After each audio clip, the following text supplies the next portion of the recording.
রাজাকার রাজাকার খেলার দিন শেষ।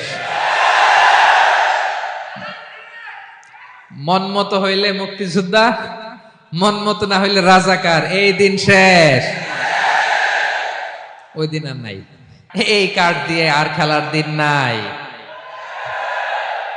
এগুলো মানুষ আর খায় না এখন, এগুলো গিলে না আর। সাধারণ মানুষ বড্ড সচেতন। দেখেন, কালের বিবর্তনে, সময়ের আবর্তনে একই পরিক্রমা আমাদেরকেও ট্যাগিং করে, আমাদেরকে মৌলবাদী বলে, ব্যাকডেটেড বলে, রাজাকার বলে, জঙ্গি বলে, যুদ্ধাপরাধী বলে। আছে না এরকম? ওয়াসবির আলা মা ইয়াকুলুন, নিজের সাথে মিলায় নেন, যা বলে ধৈর্য ধারণ করো। ওয়াহজুরহুম হাজরান জামিলা, জাস্ট ইগনোর দেম, ভালোভাবে ইগনোর করেন, খালাস, সালাম দিয়ে কেটে পড়েন। তাহলে প্রিয় ভাইরা, এই বিপদ আপদ আমাদের